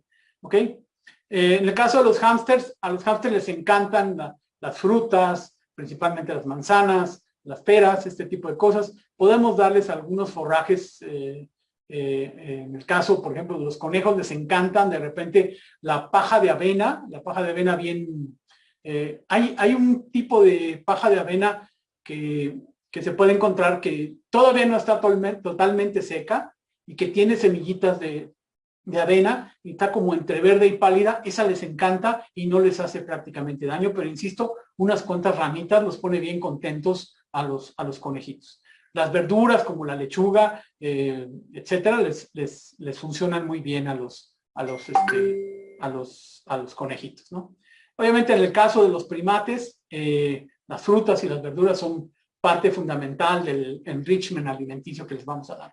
Se me olvidaba un poco comentar acerca de las semillas de girasol. Las semillas de girasol les encantan, pero el gran problema de las semillas de girasol es que tienen demasiada grasa. Entonces, muchas veces no es bueno darles semillas de girasol porque, insisto, tendrían, en el caso de los ratones, por ejemplo, sacan la grasa por el pelo. Entonces, se empiezan a ver ustedes como el pelo está todo ceboso de los ratones cuando les dan semillas de girasol. Bien. Cada animal tiene sus requerimientos especiales, pero como ustedes están preparando para el examen de certificación, que esperamos que lo presenten y lo acrediten todos ustedes, pues me voy a referir a algunos puntos especiales. Aquí el principal requerimiento especial nutricional es el de los cobayos. Los cobayos necesitan 0.25 a 1 miligramo al día de vitamina C. Y si no lo reciben, ¿sí?, desarrollan una deficiencia nutricional muy característica, que es el escorbuto, que es una deformación y una deformación y una descalcificación de todo el sistema óseo del animal, ¿sí? Y esta enfermedad, les quiero comentar que es muy, muy dolorosa, ¿sí? Es una enfermedad irreversible, es decir, si el animal desarrolla la deficiencia de vitamina C, es irreversible y es muy, muy doloroso para el animal.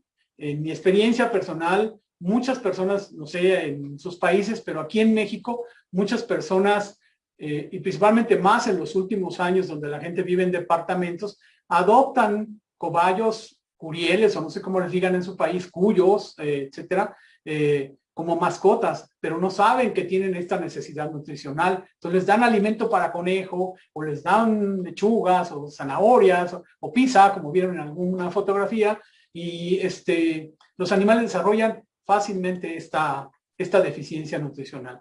Esto les aseguro, no sé el contenido del examen, pero esta pregunta seguramente va a estar en el examen de certificación. La necesidad que tienen los cobayos de vitamina C. En el caso de los conejos y también de los cobayos, la necesidad de suplementar fibra. Los alimentos para estos animales contienen entre 12 y 16% de fibra, que ellos necesitan para la adecuada operación de sus intestinos ciegos. Seguramente también esta será una pregunta obligada en el examen.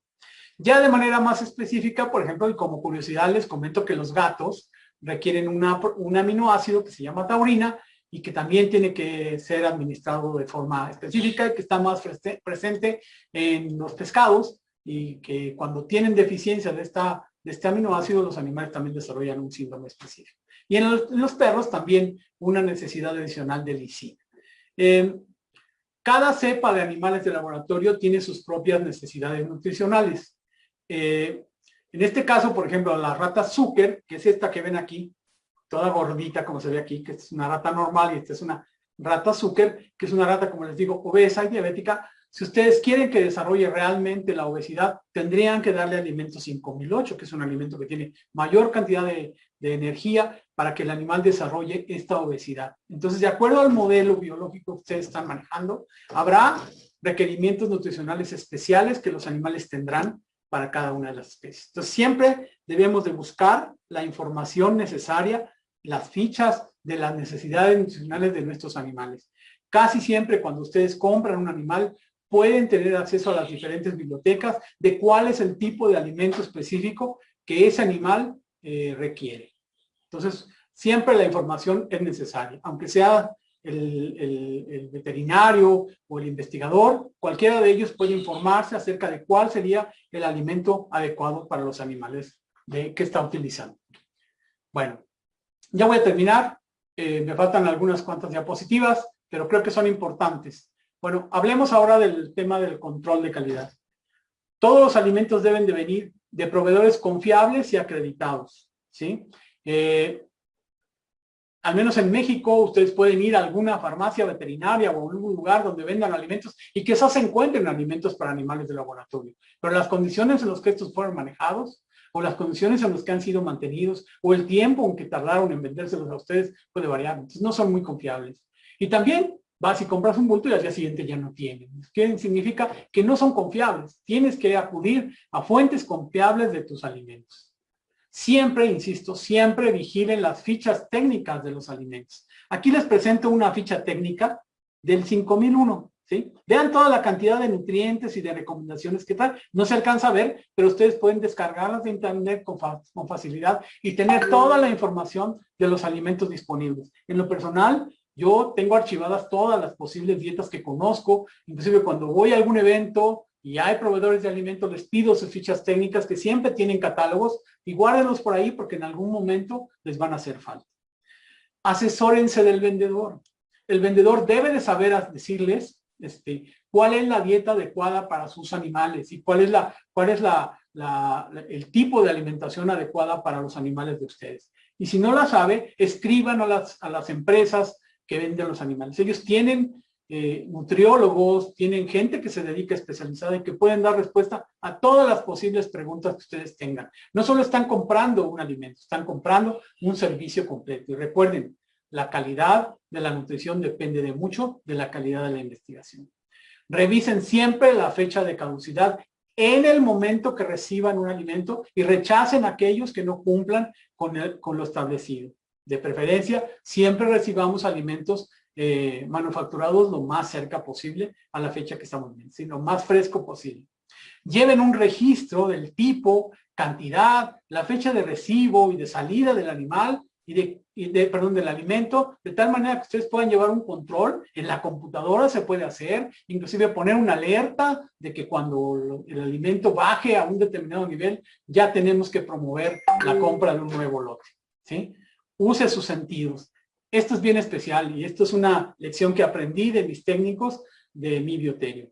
Los técnicos, ustedes, los investigadores que trabajan con personas que están cerca del animal, aprenden a detectar las diferencias en el olor del alimento. Y muchas veces te dicen, oye, ¿sabes qué? Este lote de alimento que llegó huele diferente, doctor, no huele como los otros. Y ahí puedes empezar a detectar posibles problemas. Y hecho, un técnico detecta un cambio en el alimento y a los pocos días empiezan a detectar problemas con los animales. O sea, ustedes son parte fundamental de detectar la vigilancia, de hacer la vigilancia y el control de los alimentos de los animales, ¿sí? Asesórense en el caso de dietas especiales, ¿sí? Hay nutriólogos que les pueden asesorar sobre cómo elaborar un alimento. Si no tienen acceso a estas fábricas que elaboran dietas especiales, asesórense de expertos. Existen programas para balancear dietas de computadora que les pueden decir, para producir este alimento con esta deficiencia vas a hacer esto y esto y esto, vas a usar estos ingredientes, y al menos en México sí existen empresas serias que pudieran producir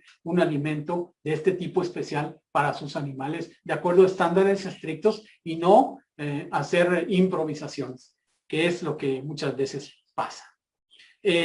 Programen su suministro siempre. Necesitamos tanto alimento, no compren de más, porque luego se echa a perder, pero tampoco de menos, de tal manera que siempre haya un equilibrio. Aseguren en sus presupuestos del bioterio de cada año el dinero para los alimentos, ¿sí? Esto es difícil, sé que nos enfrentamos muchas veces con limitaciones administrativas, pero el alimento de los animales siempre lo planteamos como algo fundamental.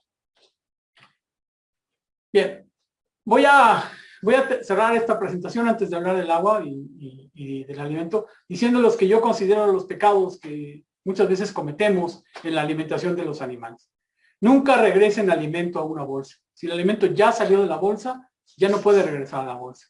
No recojan alimento del suelo. Muchas veces, principalmente en los sistemas abiertos, alimento cae al suelo, no puede ser regresado a la jaula y, como decía mi abuelita, ese alimento ya lo besó el diablo, ¿no? ¿Sí? Revisen la fecha de caducidad, nuevamente lo pongo por la importancia que esto tiene. Nunca den alimentos caducados. Algunas personas te dirán, no, dáselo, pero nada más es un mes, hace un mes y caducó, no es tanto, ¿no? Ese alimento ya no garantiza la calidad de la investigación. No cambien el alimento en la medida de sus posibilidades. Si un alimento les está funcionando bien y llega otra marca, mira que este es mejor, piénsenlo 2 veces. Hagan pruebas de control de calidad, las que les dije, pero no cambien el alimento. Es mejor asegurarse que el alimento esté bien y no estar cambiando alimento a los animales. Sé que a veces esto no es posible porque al que tenemos acceso es a ese, pero al final es preferible no cambiar el alimento.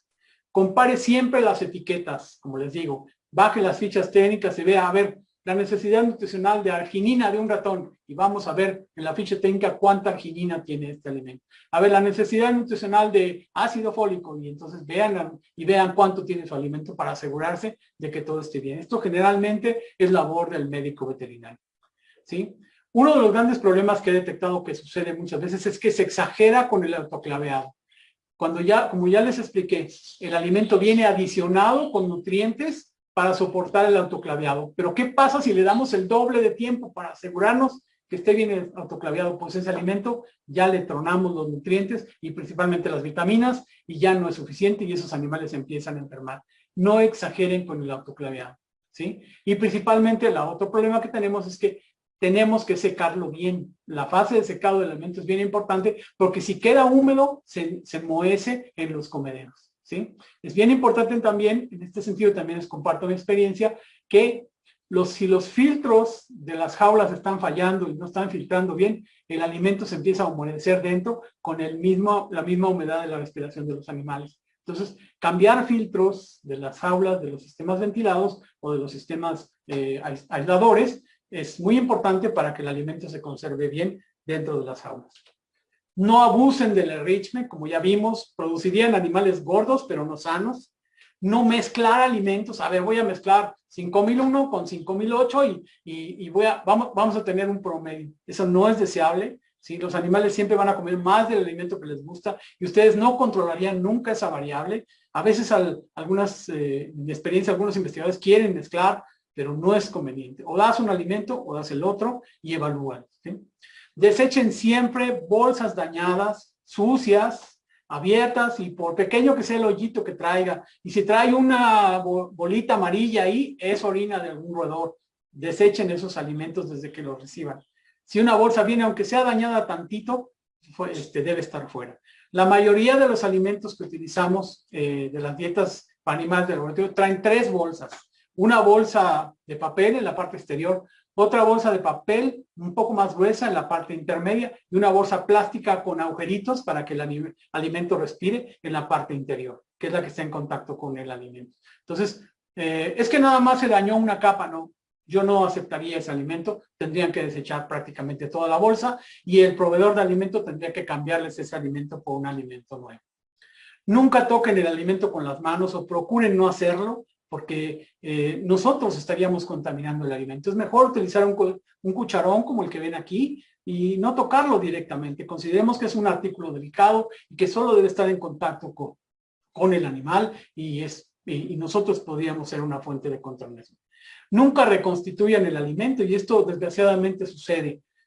A veces un investigador quiere adicionar a la dieta algún nutriente, entonces lo que hacen es que principalmente los muchachos, los estudiantes, machucan el alimento, le agregan lo que vayan a hacer la dieta experimental o el material de estudio y vuelven a hacer la dieta y a veces hacen las bolitas con las manos y las secan en una estufa, etcétera. Ustedes verán que cualquier proveedor de alimentos te dirá que cuando ese alimento ya es reprocesado, pierde mucho de su valor nutricional. Entonces, no procesen ese alimento, mejor busquen la manera de desarrollar un alimento completo para sus animales. Bueno, asesoría, siempre asesoría, sobre todo lo que tiene que ver con la alimentación. Insisto, las compañías no solo nos venden alimentos, también están obligados a asesorarnos y a darnos el mayor consejo posible. Cuando ustedes, si van a algún congreso de animales de laboratorio, verán que allí están los técnicos, pueden preguntarle y ellos asesorarles. Y si no me convence la explicación que me está dando de que me cambie alimento a esta marca o a otra marca, mejor sigan con el que están y avancen. Pero siempre y cuando tengan información adecuada. Cambiar un alimento siempre es muy riesgoso para los responsables del dietético. Bueno, para finalizar, me gustaría hablarles un poco del agua porque está en el temario y lo siento que me he ido extendiendo, pero creo que el tema era largo, ¿sí? Bueno, de los 6 nutrientes que ya habló la doctora Doris, como ustedes saben, el agua es el componente principal. Lo necesitamos para todo. Fíjense, un animal no puede estar sin agua. No sé si a alguno de ustedes le haya pasado alguna vez que un animal se quedó sin agua, pero generalmente, si ustedes tienen mi experiencia, si ustedes tienen un animal de una caja con 10 animales que se queda sin agua y encuentran 5 muertos, los otros 5 muertos difícilmente se van a recuperar. El daño de la abstinencia de agua en los ratones principalmente es impresionante. Los animales se deterioran muy, muy rápido, dependen mucho del agua, ¿sí? Entonces, el daño es irreparable. Imagínense un animal que está en un proyecto de investigación que alguien olvidó ponerle una botella el fin de semana y entonces el animal cuando llegas ya no tiene agua. Están desesperados y se deterioran con una facilidad tremenda cuando a los animales les falta agua. Pueden estar inclusive varios días, bueno, no varios días, un par de días sin comer, pero sin agua no pueden estar los animales de laboratorio. Todos necesitan del agua, todos necesitamos del agua y que está siempre disponible. Bueno, ¿cómo podemos controlar la calidad de agua? Bueno, existen pruebas muy básicas que, como pueden ver aquí en la parte de abajo, son muy baratas, ¿sí? Casi cualquier laboratorio. Estas pruebas se hacen mucho, las hacen las empresas que venden agua embotellada para consumo humano. Entonces podemos aprovechar estos laboratorios para hacer nuestras pruebas y determinar la calidad de nuestra agua. Las pruebas básicas que se hacen al agua son estas que ustedes ven. Coliformes totales. Coliformes totales es Escherichia coli, materia fecal en el agua, que debe ser 0. Unidades formadoras de colonia, es decir, cuántas bacterias posibles formadoras de colonia se encuentran en el agua, que también debe estar en 0 para los animales de laboratorio. Y el pH. ¿sí? Que en el caso de los animales del laboratorio se requiere o se busca que sea más cercano a 7, que es el neutro, ¿sí? 6.5 es aceptable, 8 podría ser aceptable, ¿sí? Pero 7 sería como el ideal. Lograr 0, 0 y 7 no es difícil en los bioterios. A través de los sistemas, de los aparatos que tengamos para purificar el agua de nuestros bioterios, podemos lograr 0 coliformes, 0 unidades formadoras de colonia y un pH de 7. Entonces, ¿cómo? Los que no tengan sistemas de purificación de agua, compren una plantita de este sistema que es maravilloso, que es, ¿cómo se llama? Ósmosis inversa, que les va a dar la cantidad de agua necesaria en calidad suficiente. Y monitoreen de vez en cuando, nosotros lo hacemos cada 3 meses, para la calidad del agua que estamos recibiendo. Algunas personas me han preguntado si la acidificación, que es un método recomendable, lo podemos utilizar en los bioterios. Sí se puede, y bueno, de hecho es una forma de que el agua no se contamine en la botella. Es decir, si tú acidificas, el agua es como se dice, es algo vivo también, ¿no? Entonces cuando pasan 3 días, pues pueden aumentar las concentraciones de unidades formadoras de colonia en las mismas botellas. Entonces, cuando acidificamos el agua, estamos evitando la prolificación de estas bacterias y es de alguna forma conveniente. Yo en lo personal no lo utilizaría. Yo lo que haría es cambiar más frecuentemente las botellas y hacer un monitoreo, ¿sí?, de cómo se está contaminando el agua en mi bioterio, pero en general la regla es cambia las botellas en un sistema abierto cada 3 días. Los que están en sistemas microventilados pueden ser mayor, los que están en sistemas de suministro automático de agua pueden ser mayor también. Ahí tendrían que atenderse las recomendaciones del que instaló y el que da mantenimiento a los sistemas de suministro de agua. Pero insisto, el agua debe ser limpia, potable, estéril para los animales. El autoclaveado del agua es algo recomendable. Sin embargo, no sé, quizás es mi experiencia personal, no sé si alguno de ustedes la comparta, pero yo he notado que el agua estéril, el agua esterilizada que metemos al autoclave, se contamina más rápido que el agua producida por osmosis inversa. Es una apreciación personal, quizás no sea correcta, le pido una disculpa si no es así. Bueno, sigo con las últimas recomendaciones sobre el agua. Siempre chequen las válvulas y los chupones, ¿sí? Fallan con una facilidad tremenda. Los que estuvieron en la conferencia anterior de la doctora María Martino, ella nos presentaba un caso en el que los ratones neonatos, los recién destetados, carecían de la fuerza necesaria para poder accionar los bebederos automáticos. Eso es un ejemplo de cómo los detalles son tan importantes en que no haya pérdida de crías. El acceso al agua, ellos lograban, fíjense, solo dando acceso al agua, ellos ya no tenían que suplementar ningún alimento a los animales después del destete, solamente dándoles acceso al agua. Es decir, vean la importancia que el agua tiene en la salud y en el desarrollo de los animales neonatos, ¿no? Chequen las botellas siempre. Si ustedes tienen un rack con 2 jaulas, con 20 animales cada una, y la botella de la derecha bajó y la botella de la izquierda no bajó, algo pasa con ese bebedero. Es decir, no puede ser que unos animales sí tomen y otros no tomen. Esos indicadores tan sencillos, algo pasa. Mucho cuidado, los animales les encanta, son bien traviesos y regurgitan alimento en las botellas. Les encanta regurgitar alimento en las botellas. Principalmente los cobayos. Los cobayos son tan cochinos que siempre les encanta estar regurgitando alimento en los bebederos. Los tapan, los obstruyen con alimento. Entonces, siempre debe limpiarse.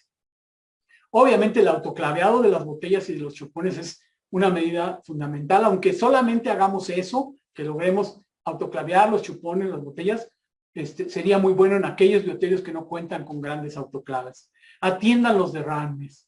Una jaula donde se tiró el agua, son animales que se enferman, que lo más rápido posible, inclusive hay que secarlos, ¿no? Para que no se vean tan afectados aquellos de los derrames. No creo que estoy hablando de cosas que sean totalmente extrañas para muchos de ustedes, ¿sí? Insisto, el tiempo de cambio de botellas lo determinarán ustedes de acuerdo a las condiciones de contaminación de sus bioterios. Pero para mí, en bioterios abiertos, al menos en donde yo trabajaba, 3 días era suficiente para cambio de botellas. Entonces, siempre cambien todo, botella y chupón, para que puedan tener un control adecuado de la bebida, ¿no? Bueno, obviamente el mantenimiento de los sistemas automatizados de suministro de agua es fundamental.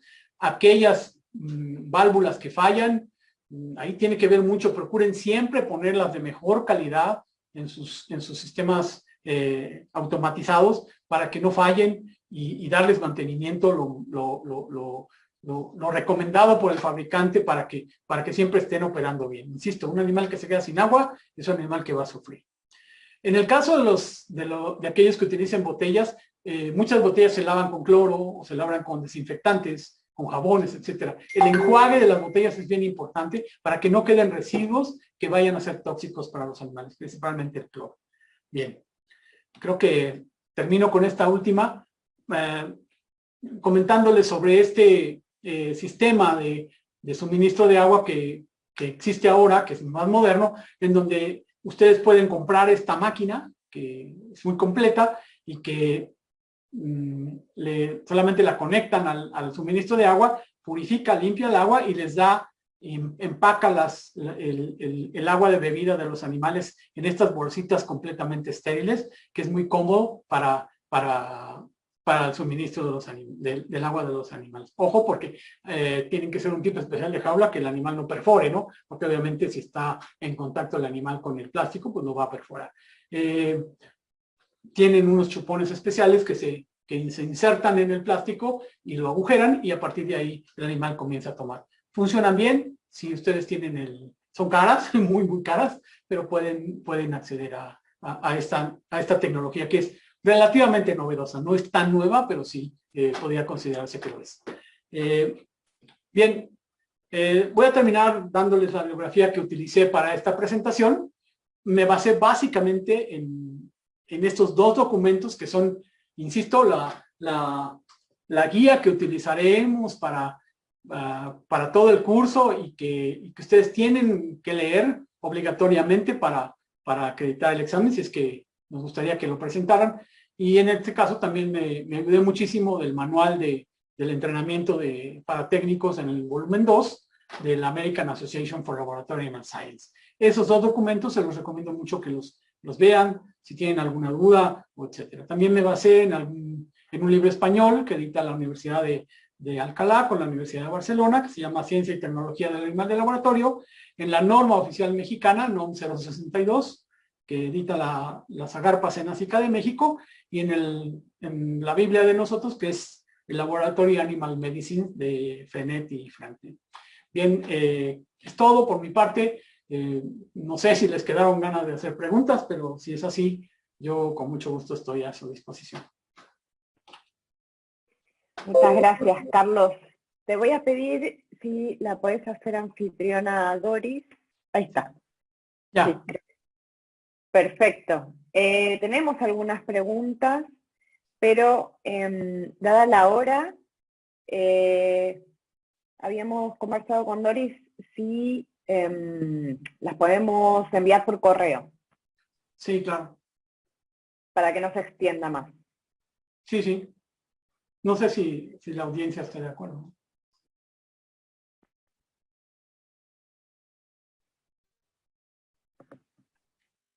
Ahí sí. Gracias.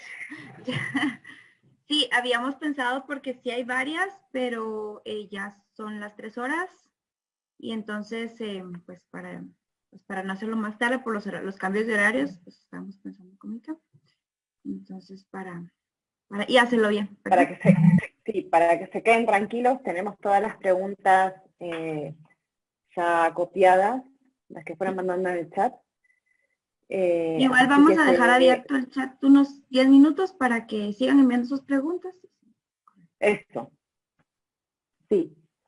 Entonces, así les vamos a mandar por correo las respuestas. Las preguntas con respuestas. ¿De acuerdo? Ok, sí, de acuerdo. Sí.